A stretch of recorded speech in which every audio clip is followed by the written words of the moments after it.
सिंधु मुंहिंजी अमा सूह तुंहिंजी मथां छा लिखी छा लिखां छा लिखी छा लिखां सिंधु मुंहिंजी अमा दुनिया जा सिंधियो हिक मुठ थी सिंध बचायो सिंधु मुंहिंजी अमा सूह तुंहिंजी मथां छा लिखां सिंध जो क़ौमी आवाज़ radio voice of Sindh London.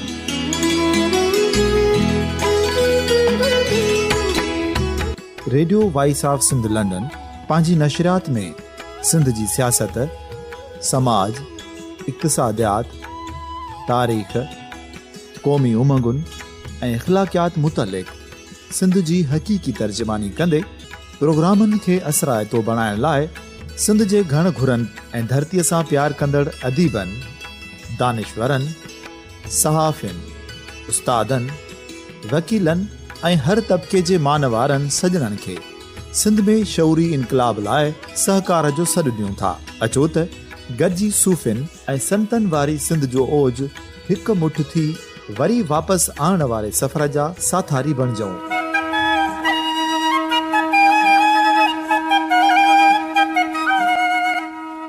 हिक नए सुबुह जी शुरूआत जो पड़ाॾो घर घर ॻोठ ॻोठ ऐं शहर शहर ताईं पहुचायो। शाल सिंध आबाद ऐं ख़ुशहाल थिए, सिंधी माण्हू सुखियो ऐं सताबो थिए।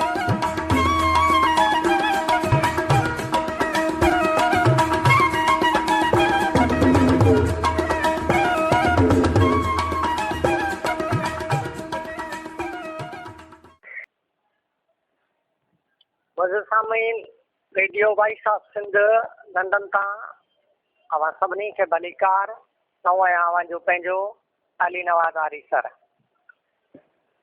जीअं त radio voice of Sindh London जे प्रोग्राम ॾाह पिया 10 में असां हर हफ़्ते सिंधी अदब में औरतनि जे सिलसिले हेठि किन बि ॿिनि या 3 लेखकाउनि जो तारफ़ी खाको अवां जे अॻियां पेश कंदा रहिया आहियूं। गुज़िरियल हफ़्ते असां तव्हांखे ॿिना लेखकाउनि सां मिलायो ऐं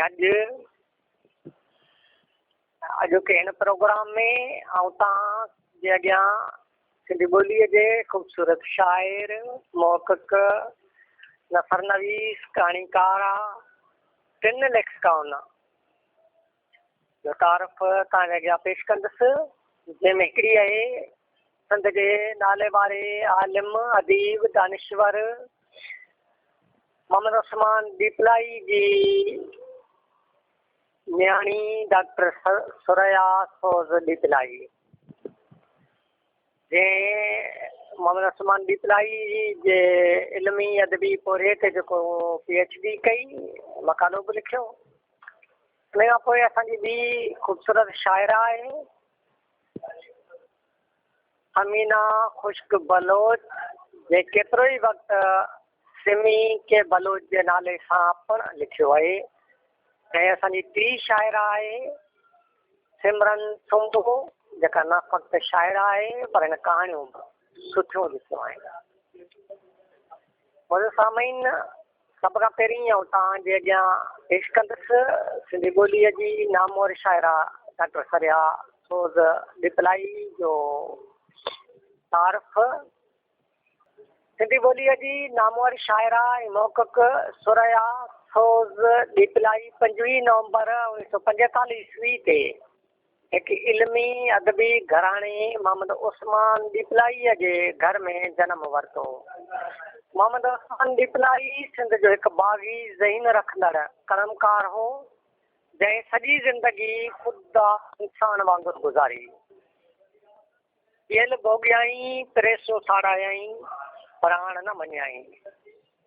अहिड़े ख़ुददार ऐं इल्मी घराणे में जनमु थियणु न्याणीअ जो नसीब ई चइजे। छो त गुॾनि रांदि खेॾण जी उमिरि में 1961 ईस्वी में हिन जे हथनि ते मेहंदी लॻाई वई, पर हिन हौसलो न हारियो ऐं घर ऐं ॿारनि जे ख़फ़े जे बावजूदु हिन कलम ऐं किताबनि सां दोस्ती न छॾी, जेका हिन जे ॿारोतनि जी विंदर ऐं विरोंब हुई। अहिड़ीअ तरह किताबनि जा वर्क वराईंदे हिन कलम हथ में खणी लिखणु शुरू कयो त संदसि अंदर मां जेका पहिरीं तकलीफ़ फुटी निकिती उहा हिनखे मिलियल अदबी विरसे जी वारसी हुई। सुरैया सोज़ डिपलाई मुख़्तलिफ़ मकतबनि मां तालीम पिराईंदे सिंधी अदब में मास्टर्स कई। उन बाद संदसि ध्यानु पंहिंजे वालिद जे अदबी पोरे तरफ़ वियो, जितां हिनखे इल्मु ऐं अदब जो सिंधू वहंदे नज़र आयो ऐं हिन बिना कंहिं सलाह मसलत जे पंहिंजे वालिद जे अदबी कम ते एमफिल जो मकालो लिखण जो ख़्यालु ज़हन में आंदो। अहिड़ीअ तरह हिन मोहम्मद उस्मान डिपलाईअ जी नाविल निगारी जे उनवान ते 1988 ईस्वी में एमफिल कई। उन बाद केतिरो अरसो त हू ख़ामोश रही, पर वरी जॾहिं सिंध यूनिवर्सिटीअ में लेक्चरर मुक़ररु थी त संदसि रहनुमा डॉक्टर अब्दुल जब्बार जुनेजे जे चवण ते हिन पंहिंजो अधूरो कमु अॻिते वधायो ऐं मोहम्मद उस्मान डिपलाई बतौर समाज सुधारक जे मौज़ू ते तहक़ीक़ी मकालो लिखी 2003 ईस्वी में डॉक्टरेट जी डिग्री हासिल कयाई। हाणे केतिरो अर्सो सिंध यूनिवर्सिटीअ जे model higher secondary school Hyderabad में बि ख़िदमतूं सरअंजाम ॾिनाई। सुरैया सोज़ लिखण जी शुरूआति नंढपण खां कई। हिन पहिरियों मज़मून उर्दूअ में 1958 ईस्वी में लिखियो, जेको लाहौर मां निकिरंदड़ उर्दू रिसाले तहज़ीब में छपियो ऐं साॻिए साल अमरोज़ अख़बार में कहाणी पिणु छपी। उन ई दौर में ज़ीनत चन्ना मारवी नाले सां औरतुनि जो रिसालो कढंदी हुई। सुरैया बि उन में लिखणु शुरू कयो। बाद में संदसि वालिद जी इदारत में निकिरंदड़ रिसाले इंसान में केतिरो अरसो लिखंदी रही। सिंधीअ में संदसि पहिरीं तख़लीक़ चालाकीअ जे उनवान सां लिखियल कहाणी हुई। पोइ हिकु नज़म महिनत सुबुह व शाम कंदासीं लिखियाई। उन बाद केतिरो अरसो शाइरी कंदी रही, जेका सिंधी ॿोलीअ जे आम रिसालनि बहिराण नई ज़िंदगी मारवी ऐं ॿियनि में छपजंदी रही। संदसि ख़्याल ऐं झाड़ेटो पुख़्तो आहे। हिन शाइरीअ जे सभिनी सिन्फ़नि ते तिब आज़माई कई ऐं संदसि शाइरीअ खे सुठी मोट पिणु मिली। शाइरीअ में ख़्याल जी पुख़्तगी ऐं वसी सोच नज़र अचे थी। मां चाहियां थो त संदसि कुझु सिटूं अव्हां जे समातनि ताईं बि पहुचायां। रिमझिम मेलो आहे, रिमझिम मेलो आहे, ॾाढो रंग रसीलो आहे। हेॾी रौनक हूंदे सूंदे माण्हू ॼण त अकेलो आहे। सोच सुठीअ सां हालत मटबी, तनाई पिणु वेंदी घटिबी, पोइ ई त चइबो मेलो आहे। कोई हाण अकेलो नाहे, बेशक रिमझिम मेलो आहे। असांजे सिंध जे नाले वारे फ़िलासफ़र अलामा काज़ी चयो आहे त शाइरी उहा जंहिंमें मौसीक़ियत हुजे। ऐं जॾहिं मूं ही जेके सिटूं अव्हां अॻियां पेश कयूं त उन्हनि में वाक़ई मौसीक़ी जे अलॻि हुई। अहिड़ो ई हिकु ॿियो आज़ादु नज़म हिते ॾिजे थो, जंहिंमां संदसि क़ुवत इरादे जी पुख़्तगीअ जो पतो पए थो। जे हा कईसूं त ना न थींदी, जे ना कईसूं त हा न थींदी। असां अव्हां खे ॾिसी छॾियो अव्हां खां वफ़ा न थींदी। वफ़ा जी उमेद ऐं अव्हां खां, असां खां लेकिन जफ़ा न थींदी।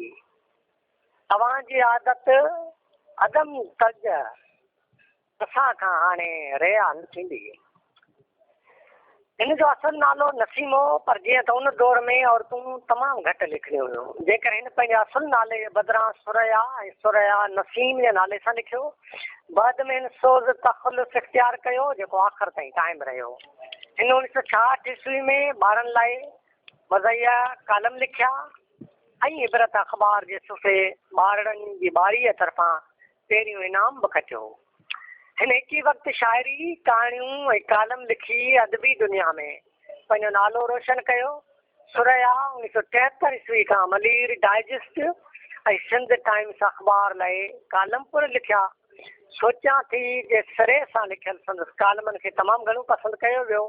हिन कहाणियूं मज़मून शाइरीअ खां अलावा नेणनि निंड उॾाई जे नाले सां हिकु नाविल पिण लिखियो जेको रोज़ानी सिंध टाइम्स में किस्तवार छपियो ऐं सुरैया सोज़ ॿारनि लाइ कहाणियूं बि लिखियूं जिन जो हिकु मजमूओ चमकंदड़ चंड अप्रैल 1985 ईस्वी में रोशन तारा साहित्य सर्कल हैदराबाद पारां छपिजी चुको आहे। इस अदबी ख़िदमतनि जी मञता तौरु 4 भेरा ज़ीनत चन्ना अदबी अवार्ड सां बि नवाज़ियो वियो। सिंध जी हिन सभा जहिड़ी लेखिका सुरैया सोज़ ॾीपलाई 14 सेप्टेम्बर 2004 ईस्वी ते हैदराबाद में वफ़ात कई। संदसि विछोड़ो यकीनन न सिर्फ़ु हुनजे गर्भाचन लाइ त हिकिड़ो वॾो ख़ाल हूंदो ई हूंदो, पर आऊं सम्झां थो त हिन जो विछोड़ो अदबी दुनिया में बि हिकिड़ो वॾो ख़ाल आहे। ऐं ॾीपलाईअ जे इल्मी अदबी ख़िदमतनि या ऐं हुनजे कम जे सिलसिले में ईअं चइजे त डॉक्टर सुरैया फिरोज़ मूंखे वधाइण में मूंखे मंज़र ते आणण में जेको किरदारु अदा कयो पए उनखे वक़्ती तौर ते हिकिड़ी ब्रेक ज़रूरु लॻी आहे। उनजे बावजूदि बि मोहम्मद असमान ॾीपलाई साहब जे लाइक़ु फर्ज़न मोहम्मद अली ॾीपलाई हिन कम खे अॻिते वधायो आहे ऐं ॾीपलाई साहिब जा तहरीरनि जा मुख़्तलिफ़ जुल्द जेके आहिनि से नंढा नंढा जेके किताबड़ा हुआ उहे वॾनि जुल्दनि में छपजण शुरू थी विया आहिनि। उमेद त संदसि सॼो पोरियो जेको आहे उहो मंज़र ते ईंदो ऐं असांजी हीअ जेका लेखिका आहे उनजा बि जेके किताब अणछपियल आहिनि उहे बि ज़रूरु हिकु न हिकु ॾींहुं सिंधी अदब में जो हिसो बणिजंदा। मुंहिंजो साम्हूं हीअ बि असांजी सिंध जी सभा जहिड़ी लेखिका डॉक्टर सुरैया ॾीपलाई जंहिंजे इल्मी अदबी ऐं ज़ाती थोरे हुनजे शाइरनि ख़्यालनि खां मूं अव्हांखे वाक़ुफ़ु कयो। उनखां पोइ असांजी जेका ॿी शाइरा आहे उहा आहे समीना ख़ुश्क बलोच जंहिंखे मूं टाइटल ॾिनो आहे ऐं इहो संदसि हिकु शहर जी हिकिड़ी सिट आहे त मां बि ॾोही आहियां ज़माननि खां। सिंधी ॿोलीअ जी ख़ूबसूरत शाइरा समीना ख़ुश्क बलोच जो अदबी नालो सिमी के बलोच आहे। हिन 4 सेप्टेम्बर 1975 ईस्वी ते दादूअ में मोहम्मद हुसैन ख़ुश्क जे घर में अखि खोली। संदसि वालिद निहायती पढ़ियल लिखियल ऐं बेबाक इंसान हुअण सां गॾु एग्रीकल्चर डिपार्टमेंट में आम उहिदे ते फ़ाइज़ हो।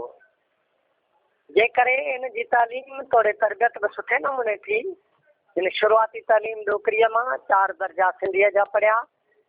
मैट्रिक टंडेजाम मां BSc सिंध ज़रई यूनिवर्सिटी टंडेजाम मां हासिलु करण खां पोइ MA इकनॉमिक्स ऐं MBA जूं डिग्रियूं सिंध यूनिवर्सिटी जामशोरे मां हासिलु कया आहिनि। पाण हिन वक़्तु एग्रीकल्चर डिपार्टमेंट हैदराबाद में अकाउंट्स ऑफिसर तौरु ज़िम्मेवारियूं अंजाम ॾेई रही आहे। उहा जेतोणीकि अकाउंटिंग जहिड़े ॾुखे शोबे सां लाॻापियल आहे उनजे बावजूदि बि हिन पंहिंजे पाण खे अदब सां वाॻियल रखियो आहे। शाइरी बि कंदी रहे थी त कहाणियूं बि लिखियूं आहिनि। रेडियो पाकिस्तान हैदराबाद सां सुगड़ियनि 7 प्रोग्राम जी कंपेयरिंग बि कंदी रहे थी ऐं मेहरान TV जे प्रोग्राम बिन ते हवा में बि हिसो वठी चुकी आहे। ईअं आवाज़ TV तां संदसि इंटरव्यू पिण नशर थिया आहिनि। मतिलबु त हू कुल वक़्ती कलमकार आहे।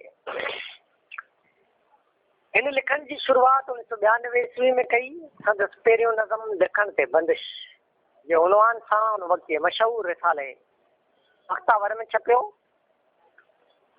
ऐं सम्झां थो त हिन नज़म जो उनवान ई लिखण ते बंदिश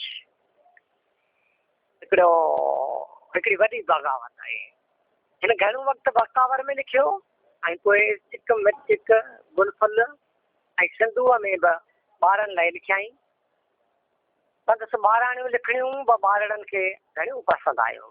अहिड़ीअ तरह हिनखे उत्साह मिलंदो रहियो, पर उहा किन मजबूरनि सबबि घणो वक़्तु फर्ज़ी नालनि एसके बलोच ऐं सूरह ख़ुश्क बलोच सां लिखंदी रही। उन वक़्तु हिन सिंधू तख़लुस पिणु इख़्तियार कयो। समीना बलोच जो नालो हिन वक़्तु सिंध जे चंद अहम शाइराउनि में शुमारु थिए थो, जिन पंहिंजे तख़लीक़ुनि वसीले पाण मञायो आहे। संद शाइरी, कालम, किताबनि जा तबसरा, शख़्सी खाका, मुख़्तलिफ़ अख़बारनि, काविश, अवामी आवाज़, सिंध एक्सप्रेस ऐं रिसालनि, टिमाही, मेहरान, सरकियूं, सोजरो, इबरत मैगज़ीन ऐं ॿियनि में छपजंदा रहिया आहिनि। हिन न रुॻो मुताले जे आधार ते लिखियो आहे, पर संदसि लिखणियूं मुशाहिदे जी साख पिणु भरीनि थियूं।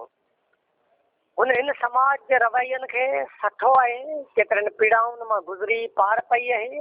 केतिरियूं ई मासूम वार्ताऊं संदसि अखिड़ियुनि में सपननि जा पलिजी वॾियूं थियूं आहिनि। हिन पंहिंजे इर्द गिर्द समाज जे थींदड़ ॾाढ खे बि ॾिठो आहे। हिन जे अंदरि जी औरत आर्टिस्ट शाइरा आहे, हू कॾहिं बि विरचे नाहे वेठी, हिन किथे बि थक नाहे भॻो, हिन किथे बि सम्झोतो नाहे कयो।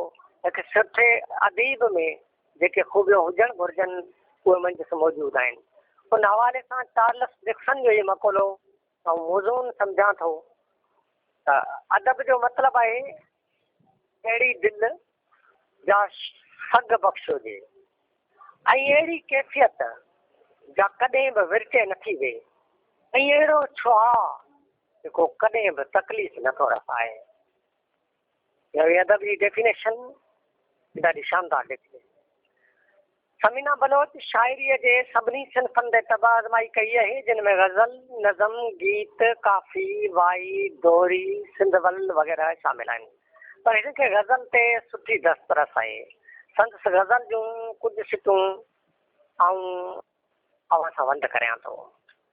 मां बि ॾोही हां ज़माननि खां किरीअ जे प्यार जी, मां बि ॾोही हां ज़माननि खां किरीअ जे प्यार जी, वक़्त जा मुनसिब उथो लाए छॾियो दीवार में, वक़्त जा मुनसिब उथो लाए छॾियो दीवार में, मां बि तना तूं बि तना राति तना चंड बि तना, हीअं लॻे थो वसल कंहिंजे नाहे को इख़्तियार में। संदसि ग़ज़ल जूं मथियूं बस सिटूं दौर ॾांहुं इशारो आहिनि, जॾहिं माण्हुनि खे प्यार करण जे ॾोह में जीअरो दीवार में लुभायो वेंदो हो, ऐं पोयनि ॿिनि सुचनि में वसल जी जेका वसफ़ कई वई आहे उन में इनफ़रादियत आहे। राति चंड जी तनाईअ खे गॾे उन इंसान जी आशिक़ीअ खे अञा वधीक मतबरो मान ॾिनो आहे।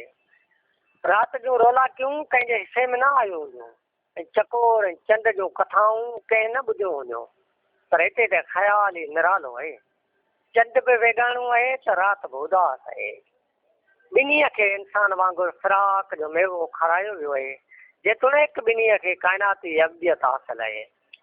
या वरी हिन ग़ज़ल खे पढ़ी ॾिसे, तुंहिंजे महकश नज़र मां फुटियूं कई नदियूं प्यार जूं, तुंहिंजे महकश नज़र मां फुटियूं कई नदियूं प्यार जूं, मां थी पोयां अचां पई लड़ियूं प्यार जूं, मां थी पोयां अचां पई लड़ियूं प्यार जूं, मुंहिंजे नेणनि मंझां जे कटियूं छूं फुटनि, मुंहिंजे नेणनि मंझां जे कटियूं छूं फुटनि, तो ई मुंहुं में कटियूं ई जड़ियूं प्यार जूं। हिन ग़ज़ल जे ख़्याल में जेका गहराई आहे ते मूंखे हसन दरस जे हिकु नज़म जी सिट यादि ॾियारे छॾी आहे। मच्छीअ जे अख मां बीठे ॾिठो मूं, साॻी ॻाल्हि असांजी शाइरा बि करे थी, तुंहिंजे महकश नज़र मां फुटियूं कई नदियूं प्यार जूं। हसन मच्छीअ जे अख मां पूरी काइनात जो मुशाहिदो थो करे ऐं असांजी शाइरा महबूब जे महकश नज़रनि मां प्यार जूं कई नदियूं फुटंदे थी महसूसु करे, कई दरिया वहंदे था नज़र अचनि। या वरी साॻे ग़ज़ल जे ॿिए बंद में पंहिंजे ई मद कटोरनि नेणनि मां कचनि खे फुटंदे थी ॾिसे, जेके पिणु महबूब जे प्यार जी पोख भाए थी। जीअं त हुनजो ॿारोतण मोहन जे दड़े जे पाछे में गुज़रियो आहे, तंहिं करे मोहन जे दड़े जी गूंज खां हू कीअं थी कन लाटार करे सघे, ऐं हिनखे सिंध जे अमीर तहज़ीब ते केॾो न नाज़ आहे, फ़ख़्रु आहे जो उहा पंहिंजूं जड़ूं हिन तहज़ीब में समाए थी छॾे। दिल धरतीअ जी छाती बणिजी, दिल धरतीअ जी छाती बणिजी धड़के पई धड़ धड़ मोहन जी। जरते फोटे वांगुर नाहे, जरते फोटे वांगुर नाहे, छोता सिमिया जड़ मोहन जी। अहिड़ीअ तरह हिन नज़म बि शाहकार लिखिया आहिनि जिन में हिन समाज खे वधीक समाए पए। हिन नज़र समाज में थींदड़ हर चुरपुर ते गहरी आहे ऐं उहा भूरे भील जी न्याणीअ जी शादीअ जो दर्द चिटे थी। उहो भूरो भील जंहिं लाश खे इंतापसंदनि क़बर मां कढी ॿाहिरि फिटो करे छॾियो हो, जेको सिंध जे रवायतनि जे बिल्कुलु उबतड़ हो ऐं उन वक़्तु पूरी सिंध एहतजाजनि उथी पई हुई ऐं असांजी हिन शाइरा बि हुन एहतजाज में दर्द मुंहिंजे देश जा जहिड़ो शाहकार नज़म लिखी सो वरितो हो, अहिड़ो ई हिकु ॿियो नज़म उथ ज़ालिम जो अॼु साह घुटियो लिखियो, जंहिंमें हिन धरतीअ ते थींदड़ ज़ुल्म जे ख़िलाफ़ खुली बग़ावत आहे। मुखड़ियुनि खे चिबाटियो वेंदो आहे, अंग अंग खे काटियो वेंदो आहे, अंधेर नगर जा सभु बाबा न्याणनि जे गुलाबी नेणनि मां था रोड़े रोड़े ख्वाब कढनि। ईअं असमत जे हर बोछण जा था लीरूं लीरूं लाख थियनि ऐं वहशत जी इन बस्तीअ में को ख्वाब अञा बि साॻियो हुआ, को ख्वाब अञा बि साॻियो आहे। गज़ल नज़म खां अलावा हिन वाई बि लिखी आहे त काफ़ी बि लिखी आहे, हिन गीत बि सुंदर लिखिया आहिनि। हिन नामवर शाइरा रुबीना अबड़ो खे भेटा ॾींदे जेके गीत लिखिया आहिनि त न फ़क़्ति प्यार ऐं पंहिंजाइप समायल आहे पर पूरी आशिकी पंहिंजो रूप मटाए साम्हूं बीठी आहे। ओ रुबीना तूं सिंध अमर जी जाई आं, हिन दौर जी मीरा बाई आं, तूं सच संदो निर्वाण बा, तूं मोहन ई मेरान बा, तूं मेघा रुत सुराण बा, तूं काल बि हुई तूं हाण बा, तूं सोभ बा तूं आण बा, तूं पाण नफ़ीस बात बणी, तूं पाण में पंहिंजो पाण बा, तूं मकड़ीअ जो ख़ामोश न कर, तूं तलतीअ जी रुत छाण बा, तूं ख़ुदि में ख़ुदि खे ॻोहीं थी, तूं ख़ुदि में ख़ुदि खे ॻोहीं थी, ईअं सचपच सभु खे मोहीं थी, ईअं सचपच सभु खे मोहीं थी। हूअं बि कंहिंखे भेटा ॾिजे त हुन में मन जो समूर सचायूं मौजूदु हुजणु घुरिजनि, न त कलम सां हथु चुरांद न करणु घुरिजे। असांजी हिन शाइरा वटि जेके बि अहसास आहिनि से सिंधूअ जे पाणी जिया पवित्र ऐं उदरा आहिनि। संदसि शाइरीअ जी गहराई में जीअं थो लॻे तीअं अॻु भरो छिकींदी थी वञे, गीत पढ़िजे या गज़ल वाई पढ़िजे या काफ़ी हर हंधि पाण मौजूदु आहे। संदसि जमालियाती सूं मौजूदु आहे ऐं उहा सूं पंहिंजे समूरनि सचाइनि सां हिन वाईअ में समाइजी शाइरीअ खे अमर करे वई आहे। अखियुनि पए रुनूं पनूं पए भिनूं, कलम कीअं लिखियो दर्द मुंहिंजे दिलि जो। अखियुनि पए रुनूं पनूं पए भिनूं, कलम कीअं लिखियो दर्द मुंहिंजी दिलि जो। पर पए ठरियो चंड पए टकियो, राति पए ॿुधो दर्द मुंहिंजी दिलि जो, दर्द मुंहिंजी दिलि जो।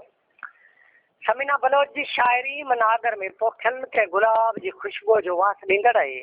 संदसि शाइरीअ मां गुज़रे सुबुह जी बाख जा किरणा फुटले महसूसु, जिन जी रोशनीअ में सिंध धरती अञा वधीक सरसब्ज़ लॻण लॻे थी।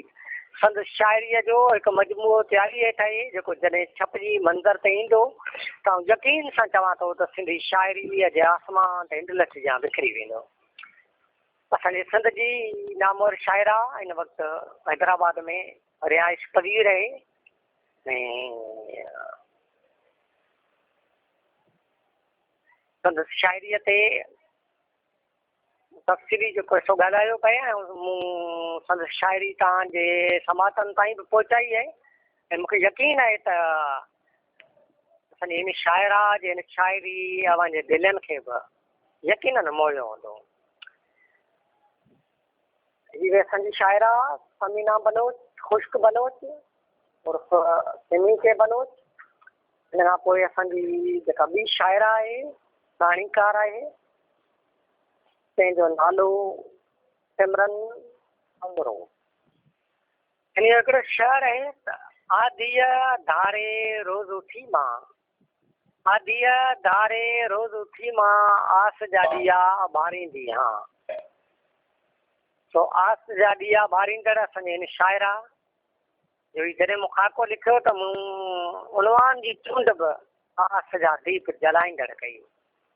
सिंधी ॿोलीअ जी ख़ूबसूरत शाइरा साणीकारा सिमरन सुमरो 13 जनवरी ते सेवण में दोस्तली सुमरे जे घर में ॼाई। हिन MA सिंधी अदब में कई आहे ऐं पाण पैगम्बरी पेशे सां लाॻापियल आहे। हिनखे नंढपण में घर जो शौरी माहौल मिलियो ऐं उहा ॿाराणी उमिरि में किताबनि सां लहू लाहे वेही रही। हिन केतिरा ई किताब पढ़िया, खोड़ सारो मुतालो कयो, जंहिं अंदरि जी शाइरा खे जाॻायो ऐं हू मुसलसिल शाइरी लॻी। हुन सां गॾु हिन नफ़र में बि केतिरो ई लिखियो आहे ऐं हिन वक़्तु संदसि ध्यानु कहाणियुनि तरफ़ वधीक आहे ऐं हू कहाणियुनि में निज समाजी मौज़ूअनि खे साम्हूं आणींदी रहे थी। ख़ासि करे ॿाराड़ीअ जी औरत जी भोगना जे लिखणनि जो मौज़ू रहियो आहे। हिन लिखण जी शुरूआति 1999 ईस्वी खां कई। संदसि पहिरीं तख़लीक़ माहवार बख़्तावर में छपी। उन बाद संदसि लिखणियूं माहवार हालार, सिंध रंग, हज़ार दास्तान, सरचूं, सोजरो, खुशबू, काविश मैगज़ीन, सिंध एक्सप्रेस जे अदबी सुफ़न ऐं ॿियनि रिसालनि में छपजंदियूं रहंदियूं। खेसि अदबी मञता तौरु 2001 ईस्वी में माहवार हालार डाइजेस्ट पारां मञता सर्टिफिकेट पिणु मिली चुको आहे। उन खां सवाइ संदसि शाइरी रेडियो जे मुख़्तलिफ़ प्रोग्रामनि में बि नशर थी चुकी आहे। हिन शाइरीअ जे तक़रीबन सभिनी सिन्फ़नि में लिखियो आहे, पर हू ग़ज़ल जी सुठी शाइरा आहे। संदसि ग़ज़ल में तुग़ज़ल आहे। संदसि रोमानवी ग़ज़ल ज़हन ते नक्शबंदी चिटकी वेंदा आहिनि। दिलियूं उदास आहिनि, गलियूं उदास आहिनि, तोखां सवाइ तारा ऐं कचियूं उदास आहिनि। हीअ डायरीअ में गुलनि जूं पतियूं उदास आहिनि, खुलियल वार मुंहिंजा सॼियूं उदास आहिनि। संदसि पूरो ग़ज़ल उदास आहे ऐं उन उदासीअ में हिन जी भोगना बि नज़र अचे थी त हिन जे अहसासनि जी कथ बि करे सघिजे थी। ग़ज़ल जो ही सिटा ॾाढो वणंदड़ आहे। वार खुलियल ऐं सॼियूं उदास हुजणु केॾो पुरअसर ऐं पीड़ादायक ख़्यालु आहे। साॻी पीड़ा जे वाकिरे में वंदड़ संदसि हीअ सिटूं फिज़ा क़बूली मूं जॾहिं, फिज़ा क़बूली मूं जॾहिं, पोइ ज़िंदगीअ में ॿार छा लहे। सची ॻाल्हि इहा आहे त माण्हू जॾहिं जंहिं शइ जे पुठियां डोड़ंदो आहे त उहा परे भॼी वेंदी आहे। जॾहिं उन आस खे माण्हू दफ़न करे छॾींदो आहे त उहा शइ पुठियां वर वकड़ खाईंदे नज़र ईंदी आहे। सिमरन जे हिननि सिटनि में उहा वार्ता समायल आहे। उहा केॾी बुर्दबार आहे जो ख़िज़ा खे क़बूल करे वेठी आहे ऐं ज़िंदगीअ जे ॿार खे ॾोरापो ॾियण जो हीउ अंदाज़ मुनफ़रद ऐं निरालो बि आहे त वणंदड़ बि आहे। हर ख़्वाहिश क्षण पूरी छा लहे, दिलि वारनि लाइ दूरी छा लहे। काफ़ी आहे ख़ुलूस जो रिश्तो, रत जो रिश्तो ज़रूरी छा लहे। जिते रत जा रिश्ता बि वेरी बणिजी वञनि, जिते ख़ुलूस जा संद मरोड़जंदा हुजनि, उते ख़ुलूस जे रिश्ते जी एतिरी अहमियत हिन जे मन जी सचाई आहे ऐं उन ई मन जी सचाई सां हिन शाइरी जी सित सित में रूह फूकियो आहे। उहा जेका रिश्ता निभाइण ॼाणे थी ऐं जेके रिश्ता निभाइण ॼाणंदा आहिनि उहे ई माण्हू, पोइ उहो शाइर अदीब हुजे या को आम माण्हू, हक़ीक़त जो इतिहास साम्हूं आणे सघंदा आहिनि। सिमरन जी पूरी शाइरीअ में मयार, ॾोरापो ऐं हुन जे दिलि जूं भोगनाऊं ऐं पीड़ाऊं समायल आहिनि जेके शायदि हिन समाज जूं बि हुजनि, छाकाणि जो शाइर इज्तमाही मुफ़ाद लाइ सोचींदो आहे ऐं इज्तमाही तौरु जीअंदो आहे। हिन जी हर सोच लोच पंहिंजी क़ौम जे लाइ हूंदी आहे। ऐं सम्झां थो त सिमरन जी शाइराणी हिस में क़ौम जी पीड़ा जो पराॾो आहे। हिन जो ख़्यालु पुख़्तो ऐं हिन जी ॿोली बि सादी, सिलोड़ी ऐं वणंदड़ आहे। जेतोणीकि उहा रोमानवियत खां ॿाहिरि नथी निकिरे, हिन जो हर ख़्यालु रोमानवी पस मंज़र में भरिजल आहे। पर पोइ बि किथे किथे हू पंहिंजे अंदर जी पीड़ा खे ज़ाहिर करे वई आहे। उन पीड़ा जो परलाव संदसि हिन नसरी नज़म में मौजूदु आहे। कंहिं मोड़ ते मिली मूंसां ॻाल्हियूं कयईं, सुंदर यादूं खणी मूंसां परचारूं कयईं। चयाईं ज़िंदगी कीअं पई गुज़रे, चयमि कीअं गुज़रंदी, चयाईं कीअं। लुड़क लिकाए हुन ॾे ॾिठमि ऐं मुर्की चयमि ॾाढी सुठी, ॾाढी सुठी। लुड़कनि खे लिकाए जॾहिं माण्हू मुरकण जी कोशिशि कंदो आहे त दिलि जे अंदरि पलजंदड़ दर्द जो दरिया पलटजणु लॻंदो आहे। मूंखे नसरीन सैयद जो साॻियो ख़्यालु यादि पियो अचे जेको मूंखे हर पल यादि रहंदो आहे। लुड़क लिकाए मूं त मुर्क सजाए जीअण वॾी अदा आहे। काश हर इंसानु इहा अदा सिखी वठे। ॿिन्ही ख़्यालनि में हिकु जहिड़ाई आहे पर ॿिन्ही जो सिटा अलॻि अलॻि आहे। सिमरन ग़ज़ल नज़म आज़ाद नज़म सुठा लिखिया आहिनि ऐं हिन वाई बि निहायती पुरअसर लिखी आहे। तुंहिंजे सारनि खे लुड़क कतारनि खे, तुंहिंजे सारनि खे लुड़क कतारनि खे कीअं भला रोकियां मूंॾे कीअं अचनि, मौज मल्हारनि खे कीअं भला रोकियां, अखियूं भरिजी अचनि लुड़क लारनि खे कीअं भला रोकियां। अहिड़ीअ तरह हिन जी शाइरी ख़ूबसूरत एहसासनि सां टमटवार आहे। उहा जेतोणीकि सभिनी सिन्फ़नि में लिखी रही आहे पर हिन खे अञा बि शाइरीअ ते ध्यानु ॾियणु घुरिजे। संदसि शाइरीअ जो मजमूओ छपाईअ जे लाइ तयारु आहे ऐं हिन शाइरी कहाणियुनि ऐं मज़मूननि खां अलावा डायरी जा वर्क निहायती एहसासाती लिखिया आहिनि जेके पिणु पढ़ंदड़ जे ज़हन ते नक्श बणिजी वञनि था। हाणे हिन वक़्तु दादू ज़िले जे शहर जोईअ में रिहाइश पज़ीर आहे। मुंहिंजे साम्हूं जियो वॉइस ऑफ सिंध लंडन तां अव्हां जे अॻियां सिंधी ॿोलीअ जे ॿिनि अहम लेखिकाउनि जो तारीफ़ पेश कयो, डॉक्टर सुरैया सोज़ ॾिपलाई, अमीना ख़ुश्क बलोच ऐं सिमरन सूमरो जो। असांजो ही टे ई मानाइतियूं लेखिकाऊं जिन पंहिंजे इल्मी अदबी वसीले सिंध जे नए नसल जी रहनुमाई कई आहे, तर्जुमानी बि कई आहे, उन्हनि खे नयूं राहूं ॾसियूं आहिनि ऐं मूंखे यकीन आहे त तव्हां सभिनी असांजे हिननि शाइराउनि जे इल्मी अदबी थोरे फिक्री पहलुअनि ते ॿुधी तव्हांखे ख़ुशी महसूसु थी हूंदी ऐं संदन शाइरीअ मां तव्हां लुत्फ़ अंदोज़ थिया हूंदा। हाणे अव्हां पंहिंजे मेज़मान अली नवाज़ आरिफ़ सर खे ॾींदा इजाज़त। सिंध सलामत, साथ सलामत। अवां जी समातुनि ताईं radio voice of Sindh London